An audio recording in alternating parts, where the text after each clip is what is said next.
안녕하십니까? 예수의 정재천 신부입니다. 오늘 6월 8일 후원의 강의를 미리 녹화해서 찍게 됐습니다. 어제 제가 백신을 맞았기 때문에 가급적 하루를 쉬는 게 좋다고 해서 미리 일어나서 동영상을 찍고 있습니다. 여러분들도 건강에 유의하시고 기쁜 마음으로 이 6월 한 달 지내실 수 있기를 빕니다. 아시다시피 6월은 예수 성심 성월입니다. 그래서 오늘 강의 주제도 예수 성심과 예수 성심에 초점을 맞추어서 준비를 했습니다. 제목은 예수님의 마음으로 기도하기라고 했는데요. 이게 관련해서 좀 이야기를 나눠보겠습니다. 예수 성심 기도는 17세기 프랑스의 방문회 수녀님이라고 그래요. 마르가리타 마리아 알라코크, 잘 아시죠? 에 의해서 알려졌습니다. 고통받는 예수 성심을 환시로 보았는데요. 하느님이 예수 성심 공경을 원하신다고 주장했습니다. 1673년부터 75년 약 2년 사이에 70회 동안 발현하셨다고 주장을 했습니다. 그러나 처음부터 사람들이 그걸 믿어본 것은 아닙니다. 장상 또 신학자들, 동료 수녀님들 사이에 그 진정성에 의심이 일어났습니다. 그리고 성녀의 사후 75년이 지난 다음에야 비로소 공식적으로 인정을 받았습니다. 그래, 예수 성심 대축일을 제정하고 그 신심을 보급하게 된 것이죠. 1920년 약 300년, 250년쯤 후인가요? 시성되었고 또 함께 일했던 꼴롱비에르 신부님은 그로부터 또 70년 뒤인 1992년에 시성되었습니다. 잘 아시죠? 불타오르는 심장의 모습, 또 창에 뚫린 심장, 가시관을 쓴 심장, 못자국이 난 손을 벌리면서 빛나는 심장을 보이는 성심상 등등 그 성심에 관련된 그런 이콘을 보신 적이 있을 겁니다. 6월 예수 성심 성월, 또 성시간, 성체강복 또는 성체언시와 함께 이루어지죠. 그 신심이 유행한 적이 있습니다. 지금도 계속 본당에 따라서는 권장하고 있다고 알고 있는데요. 또 이번 주 금요일 6월 11일은 금요일이지 않습니까? 예수 성심 대축일입니다. 원래 성체 성혈 대축일 다음 금요일을 예수 성심 대축일로 정해서 기리고 있습니다. 이날은 또 사제 성화의 날이기도 하죠. 하여튼 이런저런 식으로 해서 전 세계에 예수 성심 이름을 가진 수도회나 학교 또 병원, 아마 부지기수일 겁니다. 아시다시피 우리 예수회에는 예수 성심 또 기도의 사도직, 이 사도직을 부지런히 하시는 분이 있습니다. 손우배 신부님, 또 최근에 최준열 신부님, 또 수사님 중에서도 지형규 수사님, 이런 분들이 지금 기도의 사도직을 중심으로 해서 열심히 활동하고 있는데요. 이것도 예수 성심 신심과 관련이 된 매일 삶 안에서의 기도하는 중요한 방식입니다. 그래서 이분들이 열심히 하고 있기 때문에 제가 또 오늘 예수 성심을 주제로 이렇게 강의를 하는 것이 혹시라도 그분들이 이미 하고 있는 일에 대해서 감히 넘보려고 하는가 이렇게 생각을 할지 모르겠습니다만 전혀 그런 생각은 없습니다. 그럴 수가 없습니다. 다만 워낙 중요한 신심이고 또 저 자신도 관심을 많이 가져온 것이기 때문에 이분들이 하시는 것과는 좀 다른 관점에서 설명을 드리고자 합니다. 오늘 말씀드리는 순서는 일반적으로 예수 성심 신심을 소개하겠고요. 그 다음에 이것이 영성사, 역사 안에서 어떤 독특한 의미를 갖는가를 좀 살펴보겠습니다. 그러나 또 다른 한편 이것이 당대의 신심운동, 마리아 알라코의 그 시대, 앞선 시대의 그 영성의 역사들, 신심운동과 성인들의 영성과 무관하지 않습니다. 성년은 이들의 그 역사적으로 발전되고 심화되어 온 신심을 대중신심화 시킨 것이라고 하는데 기여했다라고 말씀드릴 수 있을 정도인데요. 어쨌든 그 시대 배경과 또 영성 사안에서의 맥락을 함께 짚어보려고 합니다.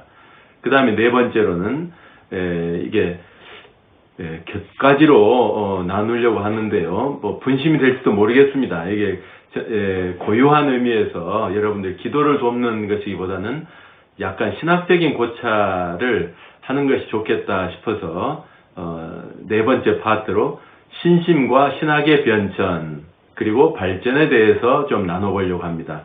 2차 바티칸 공유에도 잠깐 언급을 하겠습니다. 이런 말씀을 언젠가는 드리고 싶었는데 이번 기회가 이번 맥락이 가장 적절하지 않는가 싶어서 여기에 집어넣은 것이니까요. 한번 들어보시면 좋겠습니다. 그래서 끝으로 마무리를 하면서 구체적으로 실천 가능한 신심을 갖고 떠나실 수 있도록 기도의 사도직을 다시 한번 소개하는 걸로 해서 이 오늘 강의를 마무리를 할까 합니다. 1950년대에 스페인에서 영화가 하나 만들어졌습니다. 마르첼리노의 빵과 포도주라는 제목의 영화였는데요. 산골 마을 수도원 문간에 갓난아기가 버려져 있었습니다. 12명의 수사님들이 이 아기를 키워줄 가정을 찾아서 다니다가 결국 찾지를 못했습니다. 그래서 자신들이 직접 키우기로 이제 결정을 하는 것에서 이 영화가 시작이 됩니다.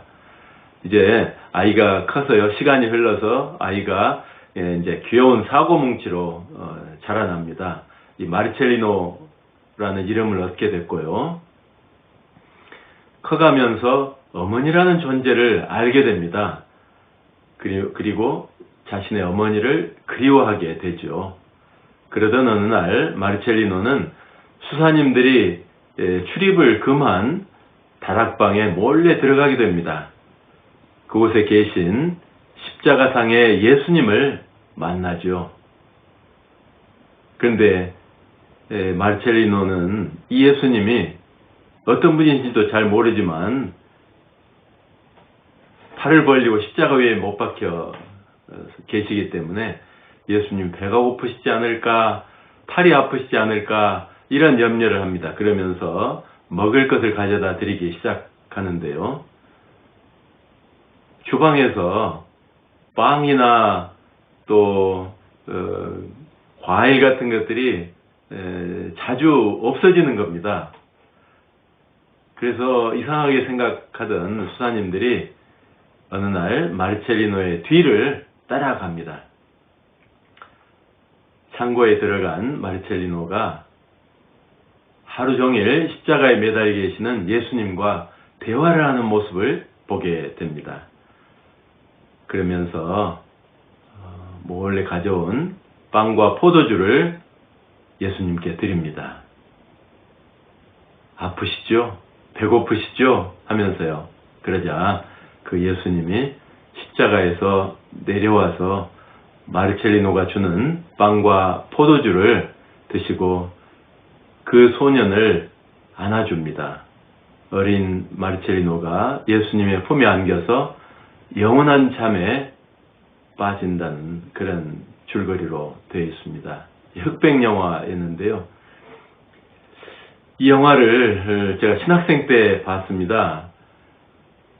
저는 기도를 했다 하면 어린아이가 돼서 떼쓰는 그런 기도를 합니다. 아마 여러분들도 많은 경우에 그러시려 짐작을 하는데요. 그런 우리와 또 예수님의 마음을 알아주고 위로해 드리려고 하는 어른 같은 마르첼리노가 자연스럽게 대비가 되면서요. 저 스스로 아주 부끄럽게 만든 그런 감동적인 영화였습니다. 교회 2000년 역사 동안 수많은 사람들이 기도를 바쳤겠죠. 그런데 마르가리타 성녀와 마르첼리노가 바친 기도는 이전에 어떤 기도와도 달랐습니다. 근본적으로 다른 점은 뭐냐? 청원이 아니었다는 겁니다. 청원 기도의 효과는 위에서 아래로 내려 주십사 하는 거죠. 이때 예수님은 온갖 선의 창조주이며 분배자가 되시는 겁니다. 그런데 이 두 분은 예수님의 상처받은 마음에 공감을 해 주었습니다. 그리고 예수님을 위로해드리는 기도를 바친 것이죠. 팔이 아프시죠? 마음이 상처나셨죠? 배고프지 않으세요? 하고 기도를 한 겁니다. 예수님이 역시 상처받고 고통을 당하셨기 때문에 그분에게도 공감과 위로가 필요하고 동반이 필요한 그런 분이라는 인식을 하게 된 겁니다. 이 두 사람의 기도에서는 기도의 효과가 아래에서 위로 올라가는 겁니다. 내리사랑이 아니라 우리 사랑을 올려드리는 기도였습니다. 가히 코페르니쿠스적인 전환이라고 할 수 있습니다. 마르첼리노는 영화가 만들어낸 캐릭터이지만 마르가리타 성녀는 실제 인물입니다. 실화입니다. 성녀는 기도를 통해서 예수님의 아픔에 공감을 하고 예수님께 기도드리기를 원했습니다. 그리고 사람들에게 예수님의 상처받은 마음을 함께 위로해드리자고 초대를 한 것이죠. 예수님이 인류의 죄로 상처받은 마음을 우리가 알아주기를 간절히 바라신다는 것을 깨달은 것입니다. 교회가 이것을 깨닫기까지 1500년의 시간이 필요했습니다. 그리고 또 여기에는 단계가 있었습니다. 이 이야기를 조금 더 나눠보겠습니다. 11세기 그리고 12세기 초에 활동한 성 베르나르도 꿀의 박사라고 하는데요. 이분이 사랑에는 4가지의 단계가 있다고 말을 했습니다. 인간은 먼저 자기 자신을 사랑합니다. 무한한 욕망을 가진 존재라는 것이죠. 그렇지만 곧 이웃을 발견하게 되죠. 오직 하느님 안에서 이웃을 제대로 사랑할 수 있습니다. 첫 번째 단계는 그래서 육적인 사랑의 단계라고 합니다. 두 번째는 육적인 사랑 안에서 이웃을 발견하고 하느님을 발견하게 됩니다. 그렇지만 여전히 자신 때문에 이웃을 사랑하고 하느님을 사랑하게 되는 단계가 있습니다. 그런 단계에 도달하게 됩니다. 이것을 품꾼의 사랑 또는 노예적 사랑이라고 합니다. 그 다음에 세 번째로는 이제 시련을 당하면서 하느님만을 위해서 하느님을 사랑하게 되는 단계에도 이를 수가 있습니다. 이것을 자녀적 사랑이라고 합니다. 이제 네 번째 끝으로 하느님을 위해서만 자기를 사랑하는 단계에 이르기도 한다는 겁니다. 이 경우에는 이 단계에 이르면 자기라는 것은 하나도 없을 만큼 하느님 안에 녹아들 수가 있기 때문에 그만큼 순수하고 단순한 사랑을 얻게 되는 것이라는 겁니다. 이것을 신비적인 사랑의 단계라고 말을 했습니다. 그렇게 됨으로써 행복과 만족을 느끼게 된다는 거죠. 그런데 그때 그 기쁨은 하느님으로부터 오는 것이랍니다. 이런 것을 알고 체험하는 것이 신화, 디비니제이션, 하느님이 되어가는 과정이라는 겁니다. 이 말씀은 하느님과의 관계에서 우리가 변화되고 성장될 수 있다는 겁니다. 그리고 이것이 개인 차원만이 아니라 공동체와 교회 차원에도 적용된다고 생각해 볼 수가 있습니다. 예수님이 벗을 위하여 목숨을 바치는 것보다 더 큰 사랑은 없다라고 하셨는데요. 우리 교회가 마르가리타 성녀를 통해서 인류 구원의 길에서 우리가 예수님의 벗이 되고 동반자가 되도록 불렸다는 것을 깨닫게 된 것입니다. 그런데 처음에 말씀드린 바와 같이 마르가리타 성녀의 체험은 17세기 후반의 일인데요. 고립된 것이 아닙니다. 교회는 처음 1000년 동안 예수님의 천주성을 강조했습니다. 당시에 그리스도교 신심은 주로 예수님의 신성을 공경하는 것이었습니다. 그 1000년 이후에 이제 예수님이 우리와 같은 사람이 되신 것을 새롭게 발견하고 강조하게 되면서 그리스도교 신심에서도 예수님의 인성이 지니는 가치를 깨닫기 시작했습니다. 같은 맥락에서 성 프란치스코 12세기 후반 또 13세기 초반의 일입니다. 그리고 성 이냐시오 16세기의 성인이죠. 이분들의 영성을 살펴보겠습니다.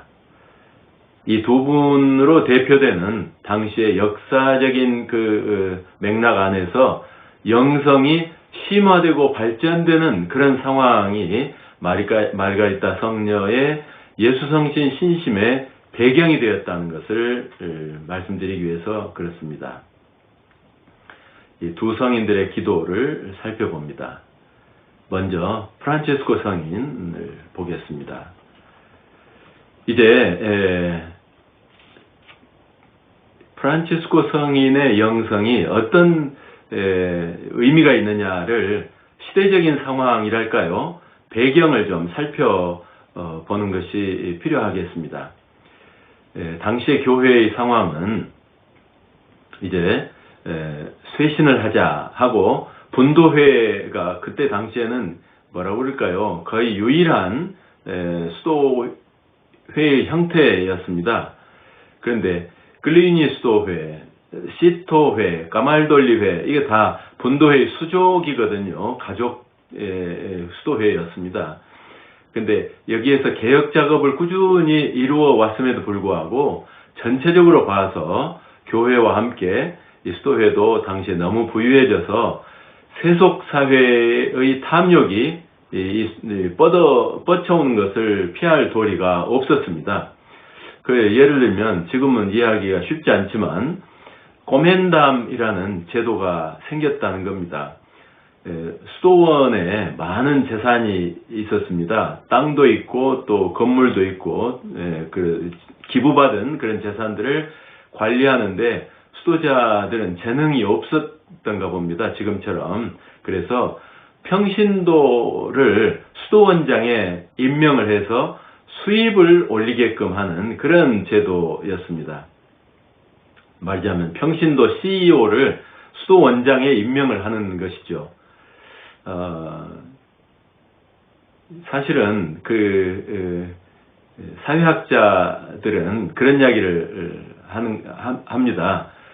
자본주의가 가능하기 위해서는 자본의 축적이 이루어져야 되는데요. 자본의 축적이 신대륙 발견, 또 신대륙에서 여러 가지 금은이나 이런 또 향료들, 새로운 자산이 되는 그런 것들을 물건들을 들여왔기 때문에 그것이 유럽 경제를 활성화시키고 자본이 축적될 수 있었다라고도 생각했지만 사실은 그 전 11세기, 12세기부터 시작된 이 수도원 운동에서 벌써 자본 축적이 이루어졌고 자본주의의 맹화가 보인다. 이렇게 이야기하는 것도 들은 적이 있습니다. 이렇게 도시들이 사실은 자유로운 분위기에서 발달하게 되면서 도시민들, 부르주아, 신흥 부르주아라고 그러죠.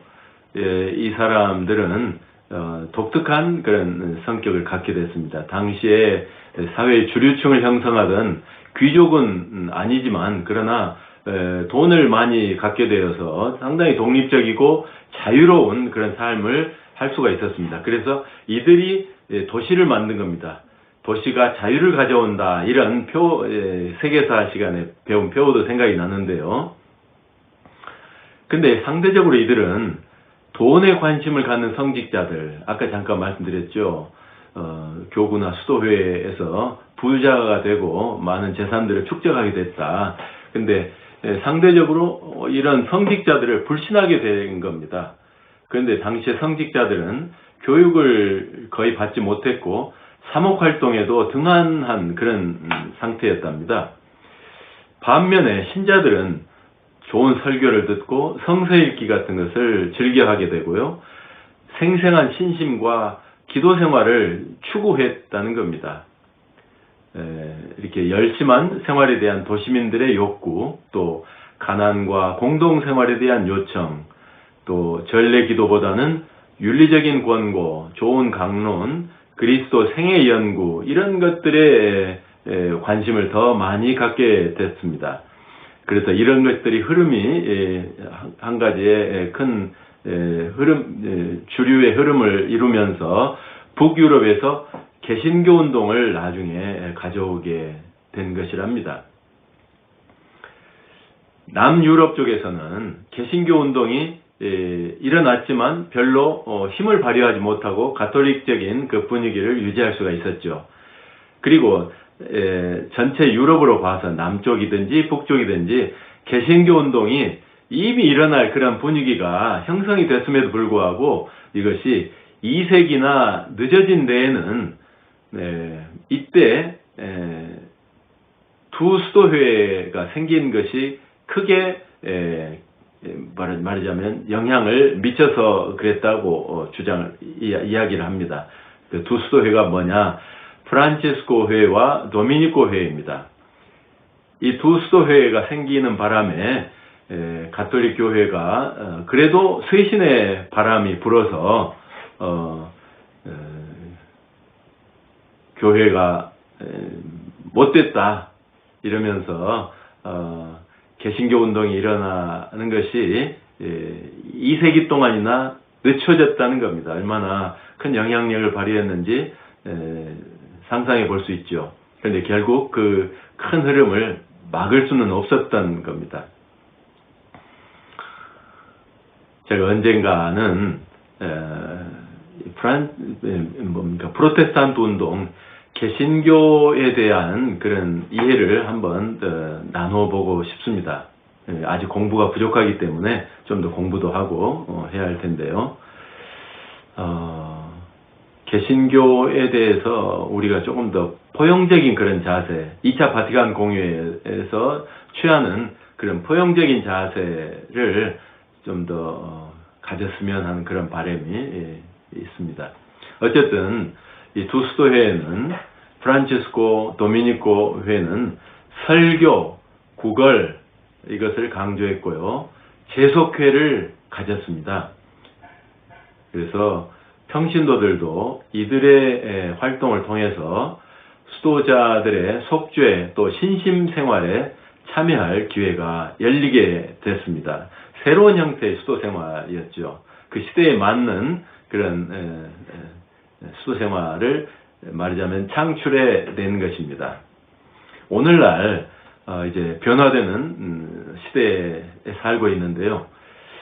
수도회가 이래야 된다 하는 전통적인 모습도 있지만 변해가는 이 시대에 맞추어서 이 시대의 민들의 욕구를 충족시켜주는 그런 수도회 또는 뭐 수도회가 아니라도 어떤 생활 형태가 나와야 되지 않느냐 하는 이야기가 가능할 겁니다. 어쨌든 이들의 노력을 좀 더 보자면 이들을 통해서 신심 활동이요. 처음에 말씀드린 예수성심도 신심운동이 됐죠. 이런 신심이 영성생활에서 특별한 지위에 오르게 되었습니다. 그 전까지는 그렇지를 못했다는 것이죠. 성탄 때 구유를 만드는 풍습, 또 로사리오 기도, 묵주 기도를 하는 것, 십자가의 길 기도, 예수님의 이름을 부르는 신심, 호칭 기도 있지 않습니까? 또 예수 성혈에 대한 신심, 성심 신심 이런 것들이 대중화되게 되었습니다. 사실 어떤 때에는 너무 신심 중심이어서 염려가 될 정도가 되었다고 그럽니다. 그렇지만 어쨌든 신자들로 하여금 예수 그리스도께 신앙생활의 중심을 잡아준 그 공헌은 인정해야 될 겁니다. 두 번째로 이런 이 두 수도회는 가난을 강조했습니다. 수도회가 주로 도시 지역에 자리 잡고 조직화되어가는 과정에서도 검소함을 유지했고 또 대토지 소유, 두 수도회가 특이하게도 학교를 하고 또 선교 활동을 했기 때문에 대토지 소유가 필요했다는 것이죠. 그럼에도 불구하고 그런 재산을 많이 갖지 않는 그런 방향으로 쇄신을 거듭해 나아갔답니다.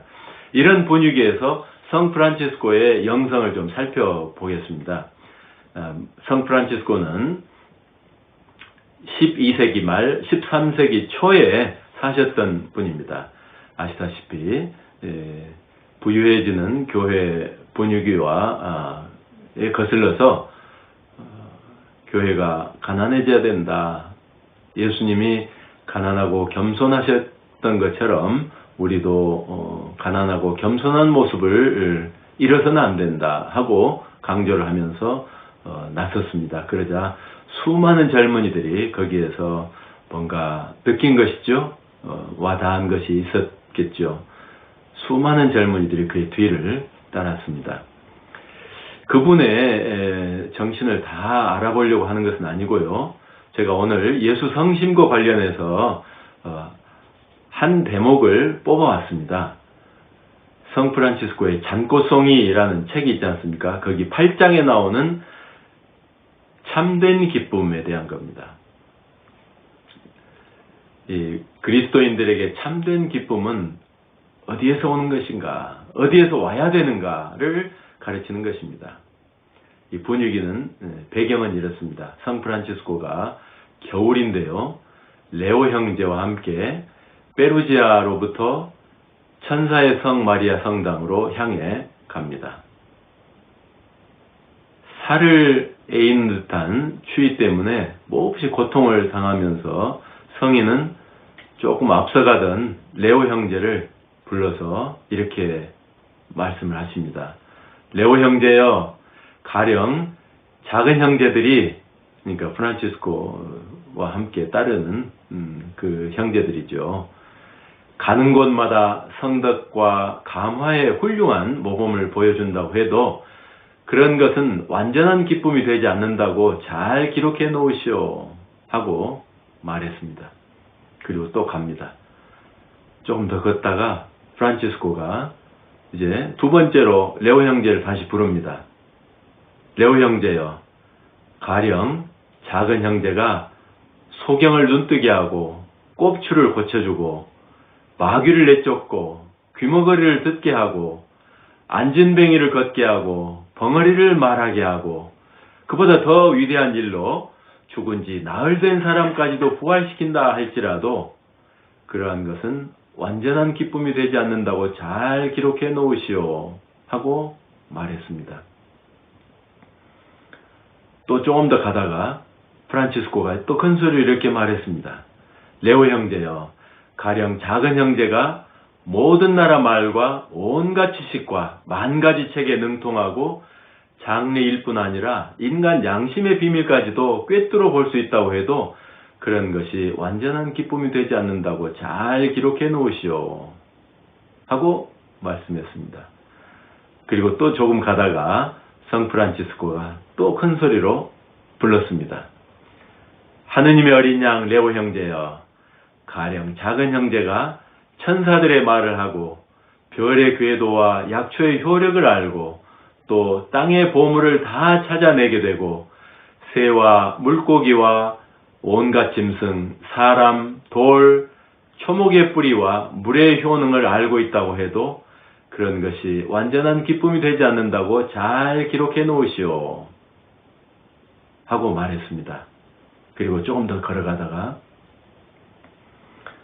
또 큰 소리로 레오 형제여 하면서 또 이교도 불신자들을 모두 개종시켜서 그리스도교 신앙으로 이끌어 드린다 해도 그것이 완전한 기쁨이 되지 않는다고 잘 기록해 놓으시오 하니까 한 심리 정도 걸었던가 봅니다. 그러면서 이런 이야기를 계속 했기 때문에 레오 형제가 몹시 놀라서 이렇게 물었습니다. 사부님, 그렇다면 참된 기쁨이 어디에 있는지 가르쳐 주십시오 하고 물었답니다. 그러자 성인은 이렇게 대답했습니다. 우리가 비에 젖고 추위에 얼고 진창에 빠져서 형편없이 되고 또 배도 고프고 그런 상태에서 천사의 성마리아 성당에 도착해서 문을 두드리자 문지기가 문을 열어주기는커녕 화를 내면서 당신들은 누구요? 하고 묻고 그때 우리가 당신의 형제입들입니다 하고 대답했을 때 오히려 문지기가 거짓말 마라 이렇게 하면서 내쫓고 욕설을 할 때 너희는 사방을 돌아다니면서 세상을 속이고 거린들에게서도 빼앗아 먹는 악당들이지 하고 욕을 하고 그럴 때 여기에 대해서 섭섭해하거나 또 불평하지 않고 그런 욕설과 인정사정 없는 대우, 매정한 거절도 다 하느님이 시켜서 한 것이다 라고 생각하면서 인내롭게 달게 받아들인다면 그것이 바로 완전한 기쁨이라고 기록해 놓으세요 하고 이야기합니다. 그리고 우리가 계속 문을 두드리면 문지기가 더 화를 내면서 뛰어나와서 나쁜 불량배나 되듯이 욕설을 또 퍼부으면서 뺨을 때리고 내쫓으면서 저리 가지 못해?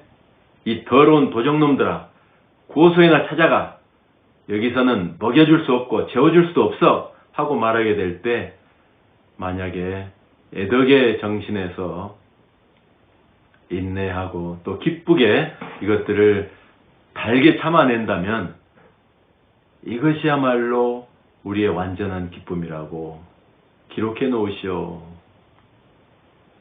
라고 말씀을 하셨습니다. 그러면서 한 걸음 더 나아가서 우리가 굶주림과 추위와 어두움 때문에 하는 수 없이 세 번째로 문을 두드리고 울부짖으며 제발 문 좀 열어달라고 예원할 때 문지기가 다시 나와서 화를 머리끝까지 내면서 이 못된 놈들 혼 좀 나봐라 하면서 옹이가 가득히 베인 몽둥이를 들고 나와서 우리 수도복의 모자를 쥐어잡고는 땅에 우리를 내동댕이 치고 눈 속에 굴리면서 이 몽둥이로 사정없이 매질한다고 그럴 때 그래도 우리가 이 모든 것을 달게 참아받고 그리스도의 가난을 생각하면서 그분을 닮는다는 기쁨으로 즐거워한다면 레오 형제여 그런 것이 완전한 기쁨이라고 기록해 놓으세요 하고 말씀하십니다. 그러면서요 레오 형제 이제 결론을 들어보시오. 그리스도께서 당신의 친구들에게 베푸시는 성령의 온갖 은총과 선물 가운데에서 가장 훌륭한 것은 바로 자기를 눌러 이기고 고통과 모욕과 수치와 불쾌한 것을 그리스도께 대한 사랑 때문에 달게 참아받는 바로 그것입니다. 라고 말씀하신 겁니다.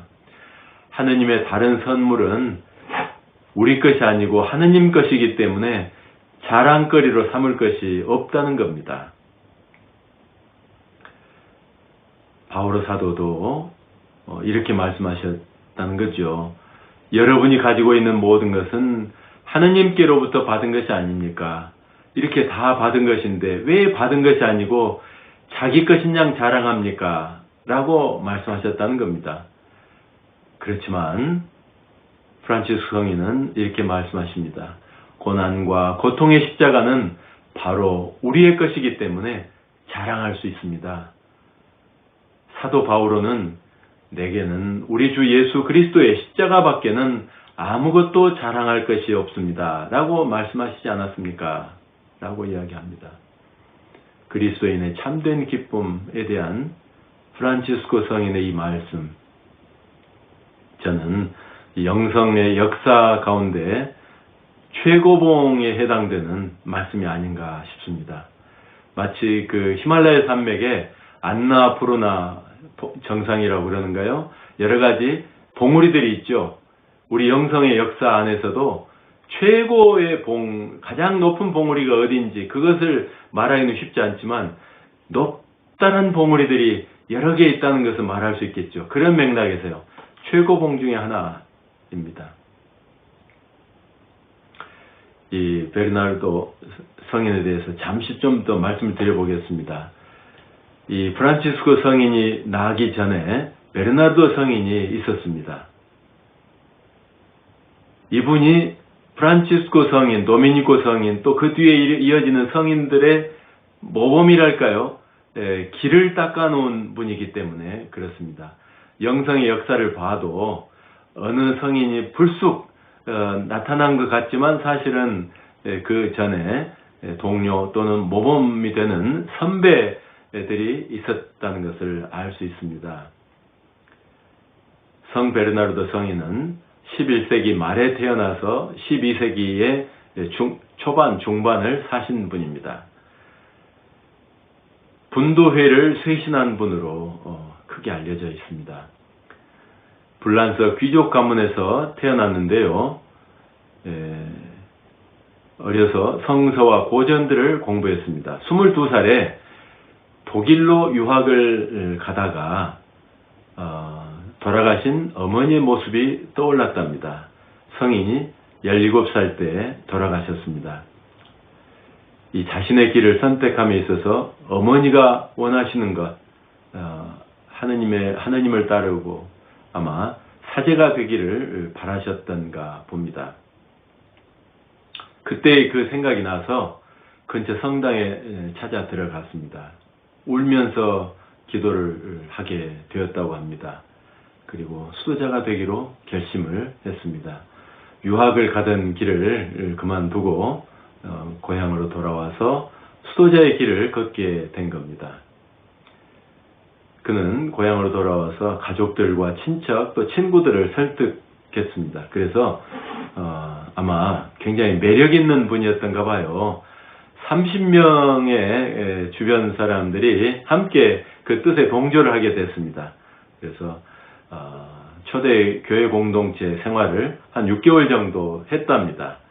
그러다가 규칙서를 갖고 체계적으로 살고 있는 베네딕토 수도회를 찾아가게 됐습니다. 그 중에서도 베네딕토 성인의 정신이 가장 잘 살아있다고 생생하게 살아있다고 보여지는 시토 수도원을 찾아 들어갔습니다. 그렇게 해서 시토회, 수도회가 됐는데요. 회원이 됐는데요. 이분은 계속 분도회와 시토회를 개혁하는 일을 계속했습니다. 그래서 개혁자이면서 애덕의 박사다 또는 최후의 교부다 이렇게 불립니다. 베르나르도는 영성사에서 보면 진정한 신비가로 일컬어집니다. 하느님과의 일치가 무엇인지를 아는 사람이 없다고 평가가 됩니다. 그는 애덕을 매개로 해서 신비 체험과 교회를 위한 정력적인 활동을 하나가 되게 하신 분이었습니다. 이분의 삶과 영성이 영향을 길게 미쳤습니다. 프란치스코 회의 영성, 특히 보나벤투라를 통해서 영향을 미쳤고요. 춘주성범, 또 17세기 불란서의 여러 영성가들, 또 이냐쇼에게도 강력한 영향을 미쳤습니다. 이런 것들이 배경이 되어서 프란치스코 영성이 나오게 된 것인데요. 사회적인 배경을 프란치스코 영성의 사회적인 배경을 다시 한번 정리해 보자면 이렇습니다. 중세 봉건 귀족 사회에서 근대 부르주아적 시민사회로 넘어가던 시대였습니다. 1198년에 아시시의 중산층과 농민들이 귀족을 대항해서 봉기를 하게 됐습니다. 그래서 전쟁이 일어나게 됐습니다. 귀족들은 도망을 가고요. 프란치스코는 아시시를 지키는 방어전쟁에 참가했다가 포로로 잡혀서 고생을 하죠. 그러면서 회심 체험을 하게 되었던 겁니다. 어쨌든 이런 사회가 변화되는 그런 시대 안에서 12세기, 13세기에는 대중들의 신심은 십자가에 못 박히신 가난한 그리스도를 모방하자. 그래서 철저하게 청빈을 실천하려는 운동들이 여러 군데에서 일어났었답니다. 제가 와일드스파 이런 것들을 읽을 필요는 없을 것 같습니다. 여러 하여튼 지방에서 방금 말씀드린 십자가에 돌아가신 예수님의 가난과 또 겸손을 모방하는 그런 종교운동들이 여러 군데에서 일어났다는 것을 말씀드립니다. 이들은 주로 도시로 보자면 평신도 하층민 출신들이 많았답니다. 이들은 복음적인 생활은 곧 사도적인 설교와 함께 가난한 생활을 하는 것으로 이해를 하는 경향이 있었습니다. 그래서 이들은 가난한 이들을 위한 자선에서부터 가난한 이들과 함께 사는 생활로 옮겨가게 됐습니다. 가난한 생활을 즐겨 살게 된 것이죠. 그러나 한편 교회는 종교뿐만 아니라 공권력, 입법, 사법, 행정의 권력을 구비한 그런 거대한 권력 집단이었습니다. 교황권도 황제의 권위보다 더 우위에 있었습니다. 그래서 예루살렘 성지가 이교도들에게 정복된 것을 수치로 여겨서 십자군 전쟁을 일으키고 그랬던 상황이죠. 이런 시대의 배경하에서 성인이 가난을 기치로 내걸고 가난하고 겸손하신 예수님을 본받자 하고 그 삶을 보여준 것은 정말 예언자적인 태도였다고 할 수 있습니다. 어떤 의미에서 성인은 예언자입니다. 당대 교회의 문제점을 드러낸 점에서 그러기도 하지만 또 성인들은 여기에 대한 해법까지도 제시한 분들이었습니다. 프란치스코 성인은 당대의 이런 문제들을 예수님의 신성, 그리스도이심을 강조하는 그런 신심과 달리 예수님이 인간이 되셨다 하는 데에서 착안을 해서요.